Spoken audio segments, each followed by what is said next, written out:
através da professora Irene, eu e ele saímos do meu carro, rodando o Nordeste inteiro, pesquisando casos. Depois ele publicou um livro chamado UFO Danger Zone, lá nos Estados Unidos. Ele cita os trabalhos da gente, Sim. cita meu nome lá, blá, blá, blá. Ou seja, na época, eu era alguém extremamente curioso, como ainda sou, tentando entender as coisas. Mas assim, eu não queria me envolver. Mas a partir dos meus 27 anos, aí de novo, alguém apertou um botão. E aí mudou tudo. E aí eu perdi a confiança em mim, cara. Porque até então eu era investigador.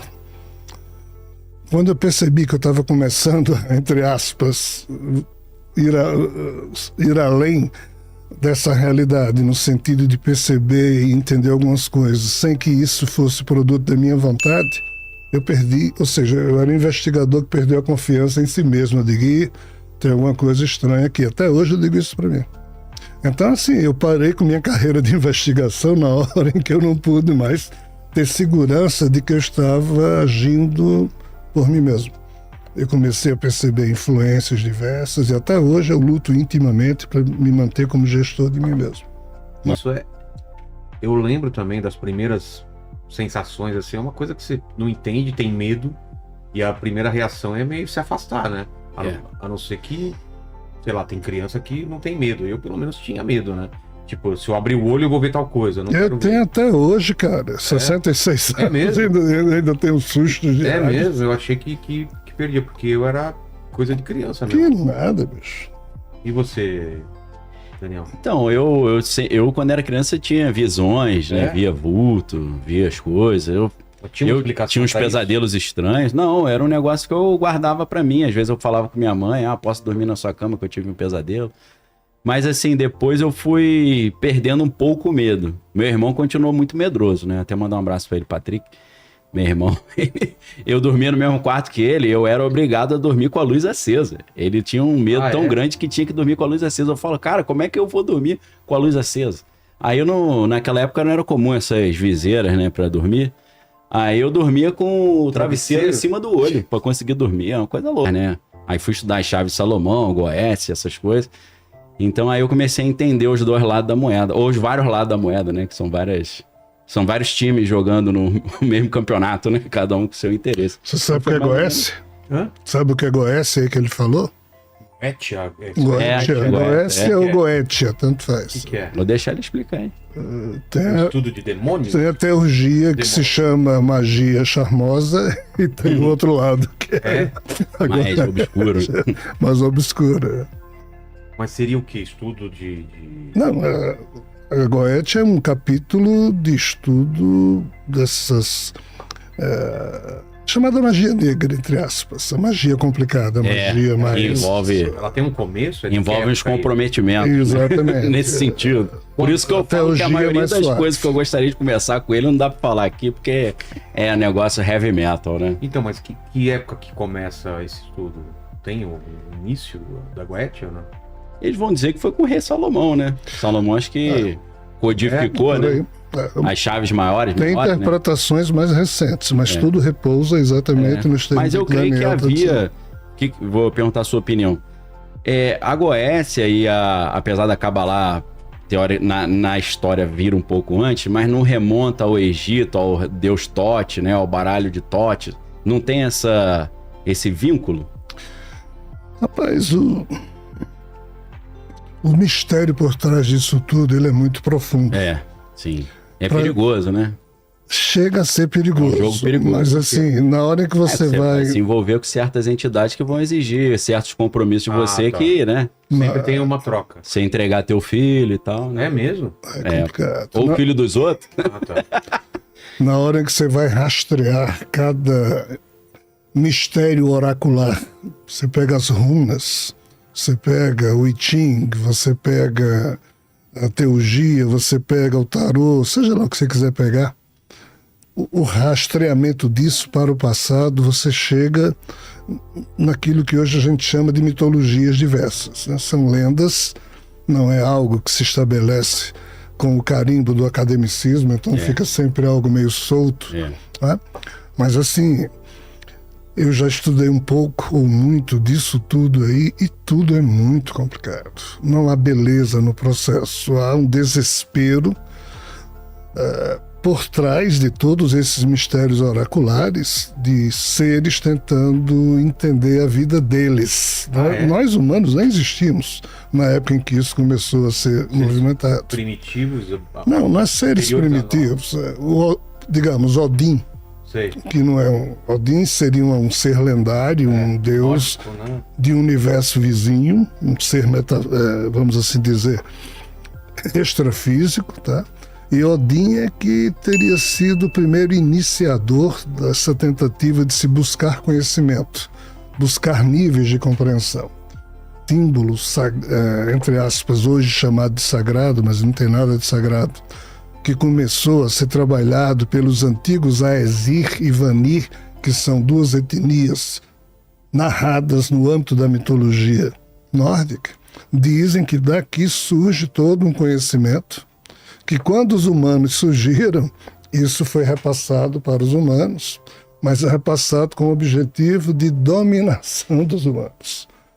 E por isso que os humanos foram levados a chamar de deuses essas figuras, quando de Deus eles nada têm. Aí entra esse lado perverso, que o Daniel estava dizendo, de você, como é um Deus, Javé chegou para Abraão e disse, mata teu filho. É isso, cara.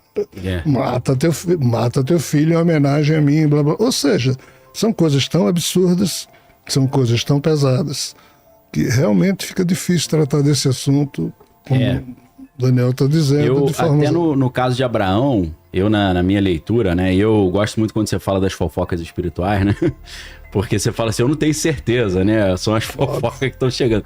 Então eu sou adepto de uma fofoca que, como Abraão vinha de Ur dos Caldeus e ali tinha essa prática de sacrifício do filho, Deus queria fazer um teste com ele para ver se ele ia se submeter com isso, até o ponto que quando Isaac pergunta pra ele, ô pai, cadê o cordeiro pra gente sacrificar? Aí em vez do pai falar, hoje o cordeiro é você. Aí o filho fala, mas vista-se com essa pelezinha. Bota essa roupinha aqui. Eu tenho uma notícia boa e uma ruim. É verdade. Então, assim, tem um detalhe que eu acho interessante na narrativa ali no Gênesis, que ele fala assim, Deus proverá. Então, aí depois, Abraão fica conhecido como o pai da fé. Por quê? Porque ele creu que Deus não ia fazer aquilo, que Deus ia dar uma provisão, né? E ele usa até essa expressão Jeová Jireh, que a gente chama, né? Que é o Deus da provisão. E aí, quando ele vai sacrificar, ele pensando, caramba, não vai prover não? Aí Deus apresenta o cordeiro que estava ali preso nos arbustos, e isso seria um prenúncio de Jesus como esse cordeiro de Deus, né? Que vai tirar o pecado do mundo. E aí ele tá ensinando a humanidade, ó, os outros deuses gostam de sacrificar o filho. Eu não gosto, eu não vou pedir o seu filho, eu vou sacrificar o meu filho em favor da humanidade. Então eu leio essa história, dentro dessa fofoca que me contaram, como se fosse esse prenúncio do Cristo e Deus testando Abraão para ver se ele realmente ia acreditar que Deus não era um devorador de criancinhas como os demais, né? Como Moloque e os outros, né? O que você acha disso? É outra fofoca, a minha visão passa por um caminho muito desagradável frente a esse aspecto agradável que você coloca, essa teologia da religião, que, entre aspas, tenta, na minha lógica, né, transformar aquilo que é desagradável em aceitável aos nossos olhos, para poder compor uma estrutura de fé. Eu respeito, tá? Mas não ratifico, e não é exatamente isso que eu consigo anotar nos meus apontamentos e reflexões como sendo aquilo que eu penso que possa ser. E o que é que eu penso que possa ser? É algo totalmente diferente. Então, mas assim, certeza, zero. É só... Né? Mas você nunca teve, assim, a experiência ou a tentativa de acessar os registros acásticos e tentar pegar, tirar a fofoca e a espuma e acessar a informação que está ali no blockchain espiritual? Daniel, até os meus 27 anos eu era o homem mais corajoso e destemido da face da Terra. Eu, obviamente, queria descobrir muitas coisas, todos os sonhos, todas as buscas, né? Mas o problema é que quando eu comecei a, entre aspas, descobrir ou encontrar, ou seja lá o que for, nada era agradável. Esse é o meu problema. Nada Mas era porque agradável. você entrava em choque com a vontade dessas entidades? Também, mas porque aquilo que eu percebi, eles diziam, isso aqui é ouro. Um exemplo, eu Sei, olhava e dizia, desculpa, isso não é ouro. Você tá me enganando. Tipo, Abraão, mata teu filho, né? Você pode ver isso como sendo uma estupidez total, mas aí, escutando o que você fala, não, é porque... É um teste, mas ainda sendo um teste, isso é digno. Entendi. Como é que a gente pode ter um conceito sobre um Deus que faz um teste que desrespeita a condição da dignidade humana, porque Abraão sofreu pacas durante um bom tempo, mata, não mata, mata, não mata. E o pior, ele decidiu matar. E só não matou, segundo a própria história, porque Javé enviou um anjo. Ou seja, isso é muito violento no sentido de reduzir o ser humano a importância zero. Eu me fio Você pega ali o Antigo Testamento, você vai ver que Deus sempre condena o sacrifício humano. Quem entrega o filho, chama de abominação. Se você olhar só... O Deus da Bíblia partindo que é o Javé que tá falando. A questão da mitologia judaico-cristã, o assunto se encerra exatamente nos termos em que você colocou.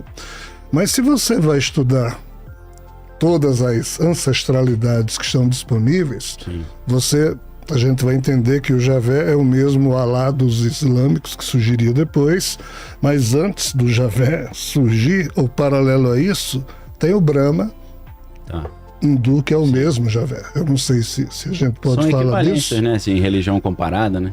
Mas assim, na hora que você pega toda aquela estrutura da descendência de Adão, Sete, Enos, Cainã, Malalahel, Jared, Enoque, Matusalém, Lameque, Noé, quando você chega em Noé, você tem 3 filhos. Jafé, Shem e Cam. Via Shem, você tem Salé, Farxad, Eber. Quando Faleg... Eber da origem hebreus, né? Exatamente. Quando Faleg, filho de Eber, diz, pai, eu não vou honrar o Deus dos nossos ancestrais, Javé fica pé da vida com o comportamento de Faleg, como já havia ficado com o comportamento de Sete, filho de Adão e Eva. Tanto que a própria Bíblia diz que o primeiro a louvar Javé não foi Sete, foi Enos, ou seja, o terceiro na sequência. Tá? Quando Faleg diz a Eber que não vai honrar Javé, esse Javé aparece para Gomer, que é filho de Jafé, um dos outros filhos de Noé. E Gomer é o pai dos arianos. Tá onde esse... É do livro de Enoque? Você tira isso ou não? Não, isso aqui é você estudando as mitologias Tem que comparadas. montar o quebra-cabeça. Onde é que eu fui descobrir isso? Salvo engano meu, eu estava estudando o livro de Veles. Veles é mitologia eslava. Veles, muito provavelmente Odin. E se eu não estou enganado, Odin gostava de sacrifício humano, né? Bor, Thor, Odin. Ele se auto-sacrificou para conseguir conhecimento e depois entrou nessa. Ele arranca o olho, mas né? por uma questão de alquimia. Então, assim, a mitologia eslava chama o universo vizinho de Prav e o nosso universo de Yav. E o Tártaro seria o Nav. E Pravda em russo deve ter a ver com isso, né? Que é verdade em russo, né? Então, aqui há uma referência de que Ário, o pai dos eslavos, descende de Gomer, o primo de Gomer, entendi. pai dos arianos. Eslavo e ariano são etnias distintas. Então, nesse ponto... Mas não seria da descendência de... Desculpa interromper. Da descendência de Jafé? Que dá origem... os dois. Não é... Porque essa Gomer é da descendência de Sem? Não, Gomer é de Jafé. De Jafé. Então tá bom. Então entendi. Desculpa que eu tinha... Esse é o problema. Talvez... Jafé dá origem aos europeus e tal. Europeus e asiáticos. Então Gomer, quando o ser que aparecia para a descendência de Sem, que no caso é Eber, Faleg, e o nome é Yavé, Javé, o que seja, para Gomer, aqui surgiu o nome Brahma. Entendi. Entendeu? Ou seja, Brahma... E aí tá a conexão entre os indianos e os arianos, e tem a suástica, inclusive, o pessoal não entende isso. Os iranianos também, né? Quando Brahma aparece para Gomer, aqui surge a religião bramânica, os árias, aqui surgem os Vedas. Aí, tempos depois, Brahma, o mesmo Javé, leva ou promove as invasões indo-europeias, fazendo com que os árias saíssem ali entre o Mar Negro e o Mar Cáspio e fossem lá para onde estavam os dravidianos, que são os ancestrais da Índia, e impusesse aos dravidianos a cultura ária. Aí a mitologia torna-se ariana hindu, porque começa... Mas por que Brahma fez isso? Para disputar a devoção dos hindus que estava sendo dominada por Krishna. Olhe bem. Quando ele não consegue isso, por quê? Porque quando Brahma, que é o mesmo Javé, tá? Sim. Quando Brahma percebe que dos 5.000 templos que existiam na Índia, que louvavam a ele, e quando Krishna surge, rouba de Brahma todos esses templos, hoje só tem um que ainda homenageia Brahma, o resto todo tornou-se devoto de Krishna, porque Krishna disse para Brahma, eu sou maior que você. Sim. Então assim, aí Brahma largou tudo que fez entre os arianos, voltou a pegar na genealogia de Shem, quem? No tempo de Abraão. Aí foi quando você falou, Abraão vinha... De Ur dos Caldeus. Dos caldeus, blá, blá, blá. Ou seja, então nós estamos vendo aqui um mesmo ser, Sim. na descendência da genética que ele protegeu desde Adão, mas que se bifurcou na época de Noé. Sim. Ele tentou, não na de Cã, porque era o filho amaldiçoado, então, mas a de Jafé e na de Shem. Exatamente, então essa confusão que a gente vê no mundo hoje, dos arianos dizerem, eu sou um povo escolhido, aos judeus dizem, eu também sou. É a suástica versão indiana, a né? versão indiana, né? Que tá em pezinha, não tá caída. Tá inclinado em movimento. Aí para complicar tudo, esse mesmo ser que já havia sido conhecido como Brahma entre os arianos, Javé entre os judeus, se apresenta aos árabes como Alá, ainda funda o Islã. Então nós estamos falando, e o próprio Alá dizia, eu sou o mesmo Deus de Abraão, de Isaac, Jacó. Então assim, olhando do ângulo que eu observo, a gente vê uma confusa situação em que se isso for verdade, esse ser que nós entendemos como sendo Deus bíblico, ele é tremendamente responsável pelo estado de coisas que nós vivemos aqui na Terra, de árabe odiando judeu, judeu odiando árabe, de ariano tentando ser o que Hitler pensou, queria ser, raça superior. Ninguém naquela época do Hitler imaginava que iraniano e indiano também era ariano. Exatamente. Fala, pô, peraí. Então, assim, não faz sentido. Então, nesse contexto, eu não tenho a figura do Deus bíblico. Sim. Né? E é isso que eu relato nos livros e palestras que eu faço, como sendo alguém que recebe de mim o meu aplauso, o meu reconhecimento. Ao contrário, eu observo aquilo tudo com uma lamentação muito grande. Sim. Você fala muito como o mundo foi criado, né? A Batalha dos Deuses e tal. Eu vou contar uma historinha que eu tava pensando mais cedo, que tem a ver com uma reforma que eu tô fazendo na minha casa, e vou colocar isso como se fosse uma metáfora da criação do mundo, e vou perguntar a sua opinião depois. Pode ser, Vilela? Pode, claro. Tô meio que atropelando, dando de entrevistador aqui. Vamos lá. Então, eu sou dono de um imóvel lá em Niterói. Comprei uma casa abandonada lá, tava cheio de morcego, rato, tudo. E aí comprei e tô reformando já há alguns anos, né? Eu sou o dono da obra. Eu comprei, aquele terreno é meu. Aí eu contratei um arquiteto, que na verdade são 2 arquitetos. Eu vou falar um arquiteto para ficar mais parecido com o que a maçonaria fala do grande arquiteto do universo. Só para dar uma moral pra Isa e a Clara, que são as arquitetas, né? Pra não falar, ué, que história é essa de arquiteto? Somos 2 meninos? Então vamos supor, contratei um arquiteto. Montei um projeto. Apresentei esse projeto pro meu amigo Rossini, que é o empreiteiro. E o Rossini, contratado, trabalhando junto com as arquitetas, colocou um encarregado da obra e contratou os peões de obra. E a obra tá rolando. Eu sou o dono da obra. Aí tem o arquiteto, e tem o empreiteiro, e tem o encarregado, e tem os peões. Só quem manda na obra sou eu, foi eu que contratei. Aí vamos supor que, e isso é fato, a obra tá em Niterói, eu moro em São Paulo. Eu sempre vou lá e olho para ver se o que está sendo feito está de acordo com o projeto e com o que eu quero. Às vezes a gente chega, eu e minha esposa chegamos lá e falamos, isso aqui não era assim, tinha uma janela aqui, cadê? Ah, mas não tá no projeto. Eu falo, tá no projeto aqui, ó. Ih, rapaz, desculpa. Ok. Aí vamos supor que um dia eu chego lá na obra e tá tudo diferente. Aí eu falo, o que tá acontecendo? Não, a gente vai fazer do nosso jeito agora. Eu vou falar, não, então vou ter que demitir vocês. Aí começa o quê? Uma briga, uma lide, né? Uma confusão. Aí eles falam, não, mas a gente tomou posse do teu terreno. A gente pegou um uso capião, que você ficou muito tempo longe E agora essa propriedade é nossa. Eu falei, não, vou chamar meus advogados, vocês estão demitidos. Aí eles saem dessa obra dizendo que eu sou o líder usurpador que cada hora fala uma coisa, que tinha um projeto, e eles seguiram o projeto, mas eu inventei mudança no projeto. E eles começam uma campanha de difamação contra mim, dizendo que eu sou um patrão horroroso, esquizofrênico, que cada hora eu quero uma coisa e não sigo o projeto original. Eu imagino que o Criador, independente do nome que for, prefiro nem usar Yahvé, porque na Bíblia, quando Moisés fala qual que é o seu nome, ele fala Erie, Asher Erie, né? Eu sou o que eu sou. Tem relação com a palavra hebraica Yahweh, né? Que é o Yahvé, mas pode não ter. Então esse ser criador, para mim, a confusão que aconteceu foi essa. Ele contratou um arquiteto, o arquiteto botou um empreiteiro, botou um encarregado, botou um monte de peão, e eles começaram... Você fala muito que eles encontraram um defeito na obra, né? Então eles não, na minha leitura, eles não apenas encontraram um defeito na obra, mas eles encontraram, além do defeito, uma oportunidade de fazer um uso capião naquela obra e ficar com a obra para eles.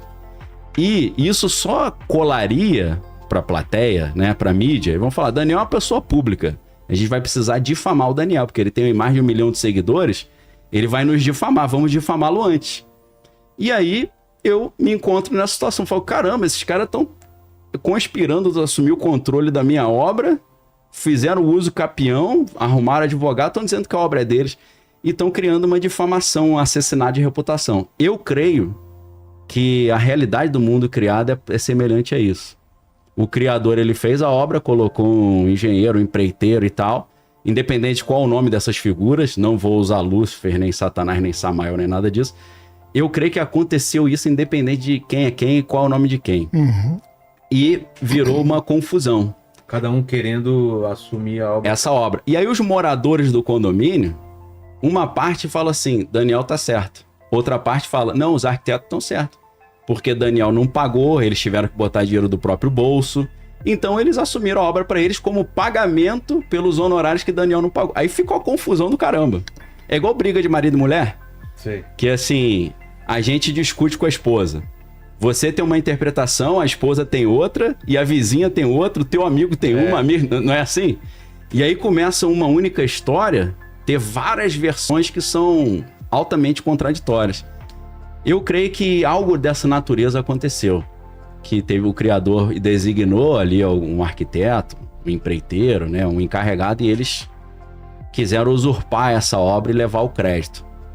Independente de Yahvé, Bíblia, Jesus ou não, você acha que faz sentido essa leitura? Ela é uma excelente metáfora. Sim. Que bem representa a visão judaico-cristã daquilo que é explicado na Bíblia. De que, de fato, há um senhor, um senhorio, um dono. Né? O próprio Jesus, menino, quando ficou esquecido em Jerusalém pelos pais, reza a fofoca espiritual, que ele ficou 3 dias lá, sim, escutando os doutores da lei. E isso aí está no Evangelho. O que é que não está no Evangelho? É que quando ele estava lá escutando um dos doutores da lei, lendo o livro da sabedoria de Salomão, sim, fala em Rockman. Sim, a sabedoria. Aí pergunta, que é a Sofia, disse, né? Na quem é Rockman? Aí o nosso amigo doutor da lei teria dito, é uma espécie de diretor executivo de Deus, que faz as obras junto com Deus, em nome de Deus, blá, blá, blá, blá, blá. Direito dele. Que seja.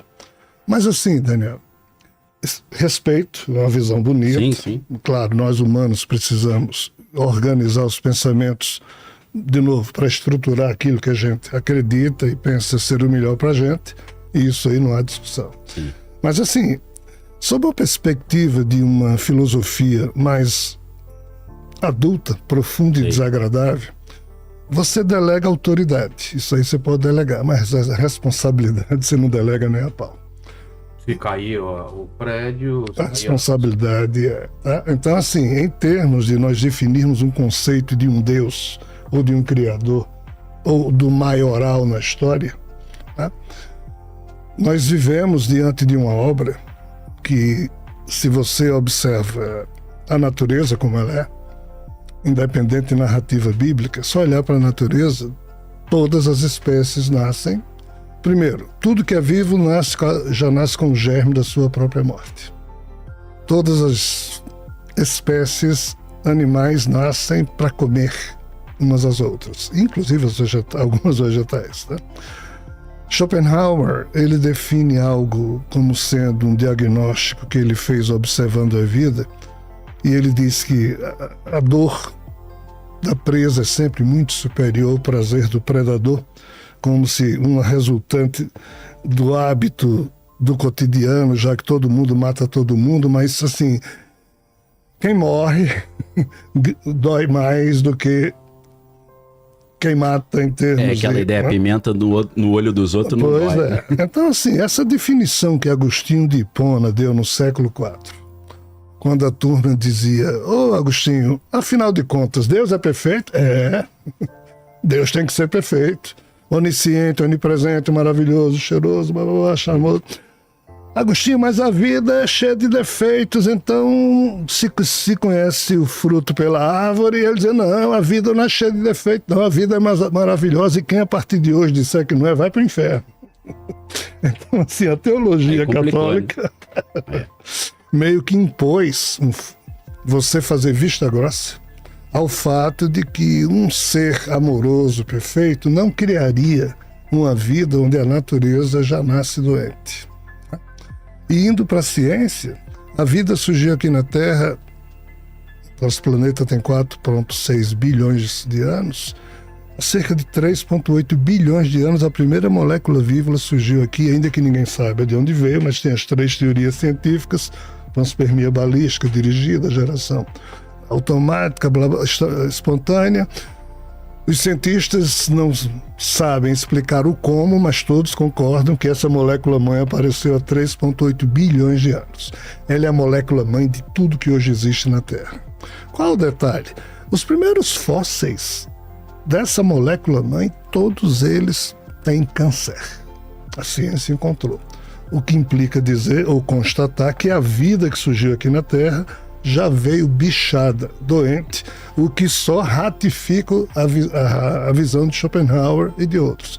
Então, assim, diante desse quadro, eu tenho muita dificuldade em construir uma teologia, em construir uma reflexão que poupe, seja lá quem for, o dono, o Daniel da história. Ou o calculista, o engenheiro seja lá o que for, porque a obra ela é problemática nessa perspectiva.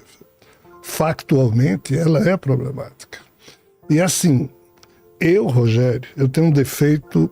Bem, eu tenho 337 defeitos que eu contei. Os que eu não contei ainda, estou tentando descobrir. Um deles é porque muito cedo na vida, eu fazendo pergunta aos irmãos maristas que me deram uma formação espetacular, excelente, até hoje eu guardo no meu coração, e também aos meus avós e minha mãe que me formaram. Meu pai morreu muito cedo, eu tinha 3 anos de idade e não pude conhecê-lo. Vim conhecer depois que alguém apertou um botão e essa coisa chamada mediunidade. Hoje eu pareço o bisavô dele, porque ele morreu, ele tinha 27 anos e eu tenho 66, um cara de 110. Então, assim, nessa perspectiva de fazer algumas perguntas e não ver respostas, né? Quando surgiu o conceito de transtorno cognitivo, que é algo que a gente não pode discutir, porque infelizmente existe. Academicamente está bem posto o conceito de que é quando você cria uma narrativa para lhe satisfazer, ainda que você não possa comprovar você mesmo que aquilo é real, mas você toma como verdade para lhe satisfazer. É o famoso me engana que eu gosto. Lei para inglês ver. Então, assim, para mim, sim, a crença em Deus de qualquer forma, né, ela passa por uma pergunta: eu posso provar a mim mesmo que Deus existe? A resposta que eu dou é não. Então, como vocês muito bem explicam, isso é uma questão de fé. Perfeito, tem que ser respeitado. Tá? E eu respeito. E tenho Deus no meu coração. Tá? Agora, o Deus bíblico, sim, que é esse Deus mitológico, na hora em que a gente sai daí e percebe que o Javé é o mesmo Brahma que na mitologia ariana hindu disputa com o Vishnu e Shiva, quem dos 3, antes desse universo surgir, lá fora foi quem de fato criou esse universo. E agora que os 3 estão aqui dentro, quem dos 3 manda Então, assim, as mitologias anteriores à mitologia judaica retratam um quadro de onde aquele ser sai e diz que é superior a todos os outros deuses, e ele monta a história hebreia, judaica, que é hoje a que nos formou aqui no Ocidente, e então surge a questão do único Deus, né? Então, assim, ainda que o que você colocou tenha toda uma racionalidade muito bem estruturada, mas ainda assim eu penso que não justifica, porque você pode delegar autoridade, responsabilidade não. E se a coisa existe desse jeito, e ele é o criador, o Daniel, o dono do terreno, tá certo? A responsabilidade é do Daniel, se ele contratar um arquiteto. Não, se eu contratei o calculista e ele calculou errado o prédio, que a culpa é dele, não é minha. Aí é que tá o problema. Eu contratei mal, né? Eu tinha que ter contratado um cara melhor. Se for um juiz chato, vai dizer o dono do terreno na origem. Mas acho que quem responde na lei dos homens seria, teoricamente, ele. Né? Tá arriscado sobrar pra mim também. Poxa, funcionário morreu, e agora? Fica isso em aberto. Então, assim, trazendo para nós dois, a forma como eu leio, levando agora para a Bíblia, eu digo, o responsável é Javé. Entendi. A forma como você lê, somos nós. Por que eu também não concordo com isso? Porque a teologia religiosa, ela terminou fazendo vista grossa ao fato de que a vida tem imperfeições. Não, com certeza. Aí você diz, não, há um Deus perfeito que cria algo perfeito e o que não presta são os humanos, que é isso que a teologia católica afirma. Os humanos são a doença da vida. Por quê? Porque Deus é perfeito e a vida é perfeita. Nós, humanos, é que ferramos com tudo, com o pecado original. Então, assim... Eu não sigo muito essa doutrina, eu sei, mas eu não posso aplaudir isso aqui, tomar isso de barato como... Né? Então, assim, mas, é o comentário mas que eu existe, fazer. Eu creio, pelo que eu estudei da sua visão, existe uma ideia de que a verdade foi escondida, né? Sim. A verdade foi transformada. Quem diz que não é.